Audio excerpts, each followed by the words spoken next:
बिस्मिल्लाहिर्रहमानिर्रहीम। अस्सलाम वालेकुम डियर स्टूडेंट्स, हम पढ़ रहे हैं सोल्यूशन की थर्मोडायनामिक्स के बारे में। एंथैल्पी चेंज को ज़रा मज़ीद डिटेल से देखते हैं। एंथैल्पी चेंज पॉजिटिव भी हो सकती है सोल्यूशन फार्मेशन में और नेगेटिव भी हो सकती है। अगर सोल्यूशन फार्मेशन में एंथैल्पी चेंज पॉजिटिव है तो ऐसे सोल्यूशन एंडोथर्मिक सोल्यूशन कहलाते हैं। For endothermic solution delta H is positive. अब डेल्टा एच पॉजिटिव है, अगर आप सॉलिड को लिक्विड में डिसॉल्व कर रहे हैं तो डेल्टा एस भी पॉजिटिव है। तो ऐसे केस में हमने कहा था कि ये इक्वेशन थर्मोडायनामिक्स की मदर इक्वेशन कहलाती है। अगर डेल्टा एच पॉजिटिव हो और डेल्टा एस भी पॉजिटिव हो तो एंट्रोपी का फैक्टर तो सॉल्यूशन को स्पॉन्टेनियस बनाएगा, लेकिन एंथैल्पी का फैक्टर सॉल्यूशन को नॉन स्पॉन्टेनियस बनाने की कोशिश करेगा। और ली शार्टलर प्रिंसिपल कहता है कि जो प्रोसेस एंडोथर्मिक होते हैं हाई टेम्परेचर उनको सपोर्ट करता है, they become spontaneous at high temperature. तो इसमें अब आप देखिएगा, इस इक्वेशन में अगर डेल्टा एच पॉजिटिव है और डेल्टा एस भी पॉजिटिव है तो फिर ये टेम्परेचर और डेल्टा एस का फैक्टर ये नेगेटिव होगा, चूंकि ये नेगेटिव का साइन लगा हुआ है। यानी टेम्परेचर तो ऑलवेज नेगेटिव पॉजिटिव है। टेम्परेचर जब भी आपने कैलकुलेशन करनी है, टेम्परेचर को केल्विन स्केल में लेना है, एब्सोल्यूट स्केल में, उसमें टेम्परेचर कभी नेगेटिव नहीं होगा। तो टेम्परेचर भी पॉजिटिव है, डेल्टा एस भी पॉजिटिव है। इसका मतलब है इन दोनों का प्रोडक्ट तो पॉजिटिव हो गया, लेकिन साथ ये नेगेटिव साइन भी लगा हुआ है। डेल्टा एच की वैल्यू पॉजिटिव है। अब सॉल्यूशन उसी सूरत में स्पॉन्टेनियस हो सकता है, सॉल्यूशन फॉर्मेशन उसी सूरत में स्पॉन्टेनियस हो सकती है अगर टी डेल्टा एस की वैल्यू डेल्टा एच से ज़्यादा हो, यानी कि if there is big increase in entropy. In this case for spontaneous process there should be big increase in entropy. अब जब आप सॉल्यूशन फॉर्मेशन स्टार्ट करेंगे तो इनिशियली डेल्टा एस की वैल्यू मोर पॉजिटिव होगी because there will be big increase in entropy. जब आप solid को लिक्विड में डिसॉल्व करेंगे तो बहुत ज़्यादा डिसऑर्डर होगा, चूँकि सॉलिड क्रिस्टलाइन फॉर्म में होगा और उसमें डिसऑर्डर बहुत कम होगा। लेकिन जब वो वाटर में जाएगा तो उसके आयंस सेपरेट हो जाएंगे, या अगर मोलेकुलर सॉलिड है तो मॉलिक्यूल सेपरेट होंगे और वो मॉलिक्यूल या आयन डिस्पर्स हो जाएंगे पूरे बल्क में, तो there will be big increase in entropy. लेकिन जो जो टाइम गुजरता जाएगा डेल्टा एस की वैल्यू लेस पॉजिटिव होती जाएगी। Initially there will be big increase in entropy and then there will be less increase in entropy. जो जो सोल्यूशन में आप ज़्यादा से ज़्यादा सोल्यूट ऐड करते जाएंगे डेल्टा एस की वैल्यू लेस पॉजिटिव होती जाएगी, और जब सोल्यूशन सैचुरेटेड हो जाएगा तो डेल्टा एस में कोई फर्दर चेंज नहीं होगी। इसका मतलब है डेल्टा एस ज़ीरो हो जाएगा। अगर आप बात कर लें डेल्टा एच की तो initially there will be big high positive value of delta H. तो जब आप ज़्यादा सल्यूट डिसॉल्व करेंगे तो डेल्टा एच की वैल्यू और ज़्यादा पॉजिटिव होगी। तो जब जो जो आप सल्यूट को सॉल्वेंट में ऐड करते जाएंगे डेल्टा एच की वैल्यू इंक्रीज होती जाएगी, टी डेल्टा एस की वैल्यू डिक्रीज होती जाएगी। तो जिस स्टेज पे आके डेल्टा एच और टी डेल्टा एस की वैल्यू पॉजिटिव हो जाए तो वहाँ पर हम कहेंगे कि अब डेल्टा जी ज़ीरो हो गया। उस केस में सॉल्यूशन फॉर्मेशन, उस केस में इक्विलिब्रियम इस्टेब्लिश हो जाएगा डिसॉल्व्ड सल्यूट में और अनडिसॉल्व्ड सल्यूट में। At beginning the value of T delta S is greater than delta H. जब आपने थोड़ी सी अमाउंट डिसॉल्व की सल्यूट की सॉल्वेंट में तो टी डेल्टा एस की वैल्यू बहुत ज़्यादा है, डेल्टा एच की वैल्यू कम है। इसका मतलब है delta H minus T delta S, इसका आंसर ओवरऑल नेगेटिव होगा, सॉल्यूशन फॉर्मेशन स्पॉन्टेनियस होगी। लेकिन जो जो टाइम गुजरता जाएगा तो as more solute will be dissolve, positive value of delta H will increase and delta S will decrease. अब पॉजिटिव वैल्यू डेल्टा एच की क्यों इंक्रीज होगी? क्योंकि सल्यूट सोल्यूशन में जब सॉल्वेंट में डिजॉल्व हो रहा है वो एनर्जी अब्जॉर्ब कर रहा है, तो जब आप ज़्यादा सल्यूट डिजॉल्व करने की कोशिश करेंगे ज़्यादा हीट अब्जॉर्ब होगी, तो डेल्टा एच की पॉजिटिव वैल्यू इंक्रीज होगी, but delta S will decrease. अब डेल्टा एस डिक्रीज होने का मतलब ये नहीं है कि एंट्रोपी डिक्रीज होगी, हम ये कह रहे हैं कि एंट्रोपी में चेंज कम आएगी, there will be less increase in entropy. Delta S will decrease का मतलब है there is less increase in entropy. और फाइनली चूंकि डेल्टा एच बढ़ती जाएगी, डेल्टा एस कम होती जाएगी, तो एक स्टेज ऐसी आएगी when delta H will become equal to T delta S, और इस केस में delta G will be zero. ये देखिएगा, when delta H will be equal to T delta S, तो अगर डेल्टा एच और टी डेल्टा एस इनकी value equal हो जाए,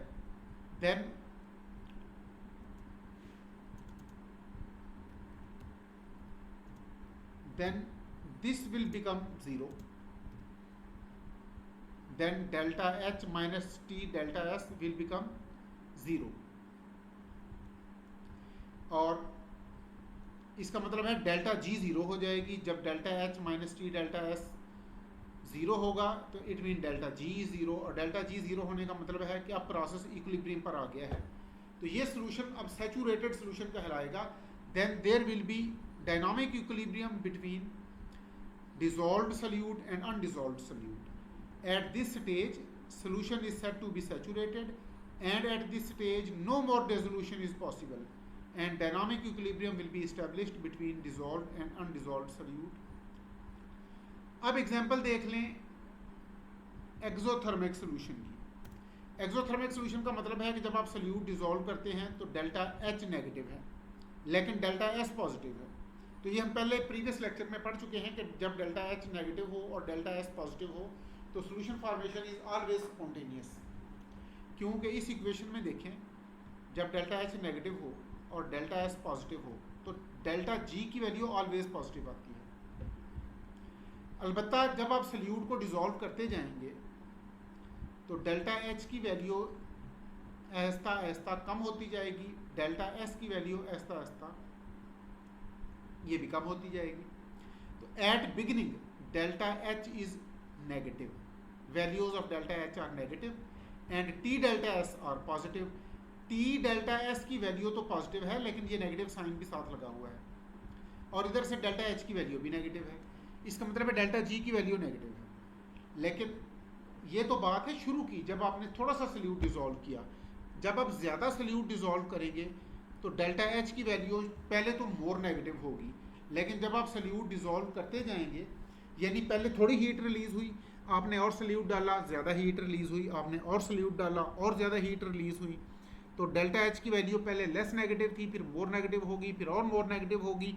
लेकिन जूँ जूँ आप सल्यूट की अमाउंट बढ़ाते जाएंगे तो चूंकि अब सल्यूट और सॉल्वेंट में इंटरेक्शन कम हो जानी है, सॉल्वेंट के मॉलिक्यूल तो उतने ही हैं जितने पहले थे, आप सल्यूट की अमाउंट बढ़ाते जा रहे हैं तो पहले तो ज़्यादा से ज़्यादा हीट रिलीज़ होगी, लेकिन जब सोल्यूशन सैचुरेशन के करीब जाएगा तो डेल्टा एच की वैल्यू लेस नेगेटिव होना शुरू हो जाएगी और आहिस्ता आहिस्ता सैचुरेशन पे पहुंच के डेल्टा एच की वैल्यू ज़ीरो हो जाएगी। और अब आ जाएं कि डेल्टा एस के साथ क्या होगा। डेल्टा एस का मतलब है इंक्रीज इन एंट्रोपी।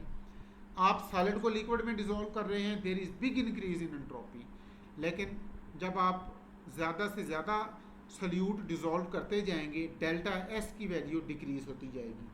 और अगेन मैं कहूँ कि डेल्टा एस की वैल्यू डिक्रीज होने का मतलब ये नहीं है कि एंट्रोपी डिक्रीज होगी, इसका मतलब है अब एंट्रोपी में कम इजाफा होगा। पहले शुरू में एंट्रोपी में ज़्यादा इजाफा हो रहा था, डेल्टा एस की वैल्यू मोर पॉजिटिव थी, और अब जो जो टाइम गुजरेगा डेल्टा एस की वैल्यू लेस पॉजिटिव हो जाएगी, क्योंकि एंट्रोपी में उतना इजाफा नहीं होगा जितना शुरू में था, अब एंट्रोपी में कम इजाफा होगा।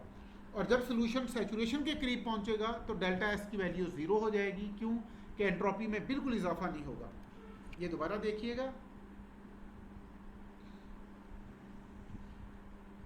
when more solute will be added to solution, there is slow increase in entropy and negative value of delta H increases.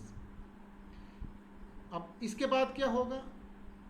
As more solute will be dissolved, as more solute will be added to solution, negative value of delta H will first increase and then decrease.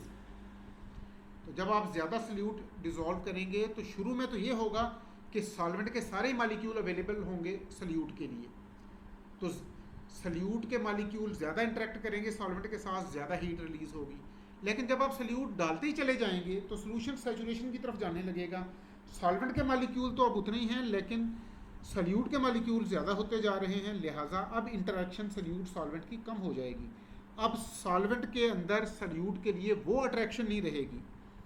अब solvent ज़्यादा गर्मजोशी के साथ salute का इस्तकबाल नहीं कर सकेंगे, लिहाजा अब गर्मजोशी में कमी वाक़या होगी, डेल्टा एच की वैल्यू लेस नेगेटिव हो जाएगी और करते करते वो हालत हो जाएगी कि सल्यूट के मालिक्यूल तो और आ जाएंगे लेकिन सॉल्वेंट उन्हें वेलकम करने के लिए तैयार नहीं होगा। ये बिल्कुल ऐसे ही है कि घर में जब पहला एक दो मेहमान आता है तो बड़ी खुशी होती है, लेकिन मेहमान जब आते ही चले जाएं तो खुशी, अब पहला मेहमान आया आप बड़े खुश हुए, दूसरा तीसरा मेहमान आया आप और खुश हो गए, लेकिन जब चौथा पांचवा मेहमान आएगा तो आपकी खुशी में ज़रा कमी होगी, क्योंकि आपके घर में अब रिसोर्सेज कम पड़ गए, स्पेस अवेलेबिलिटी कम हो गई।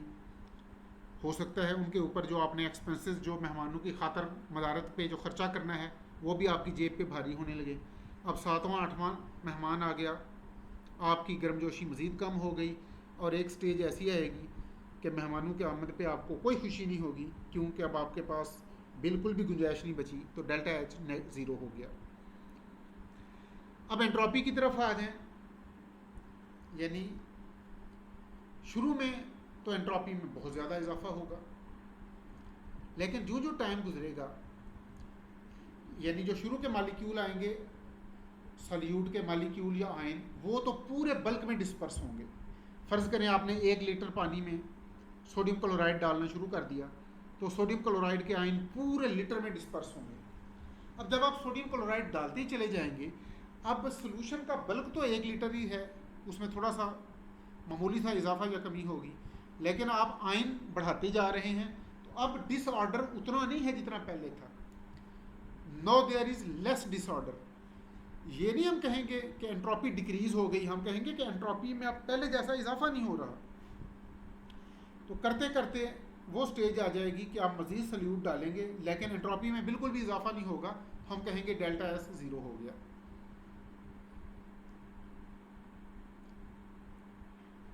तो when more solute will be added to solution, negative value of delta H will first increase and then decrease and then become zero.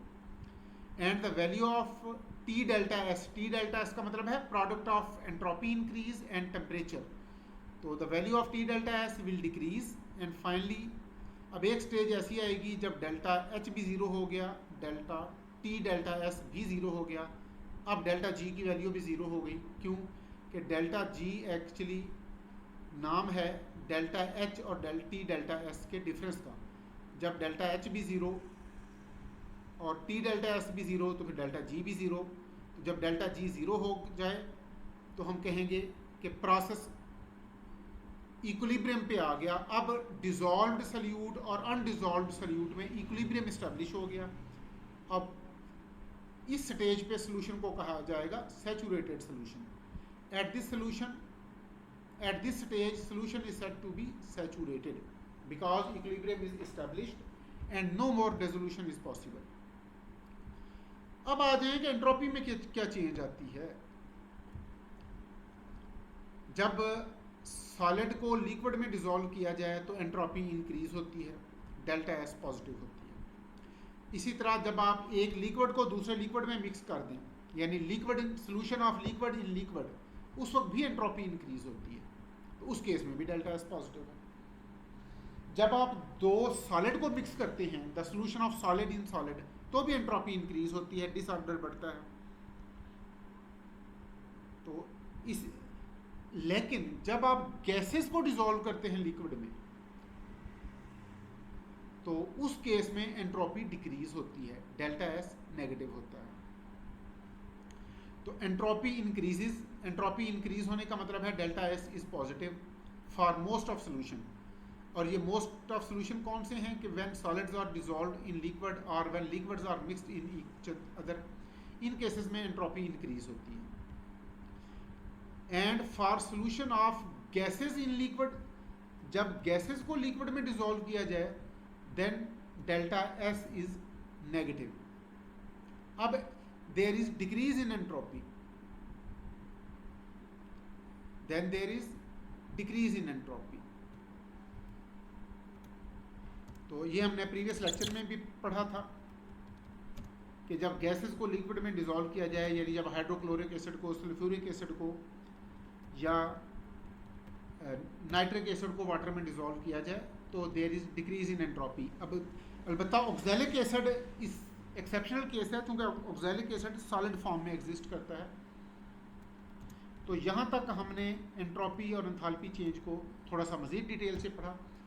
अभी एंथैल्पी में ये जो हम बार बार कह रहे हैं कि एंथैल्पी चेंज कभी पॉजिटिव होगी कभी नेगेटिव होगी, अब ये एंथैल्पी चेंज पॉजिटिव कब होती है और नेगेटिव कब होती है, यानी under what condition solution formation is exothermic and under what condition solution formation is endothermic, इसको मज़ीद डिटेल से हम पढ़ेंगे नेक्स्ट लेक्चर में। अपना ख्याल रखिएगा। अल्लाह हाफ़िज़।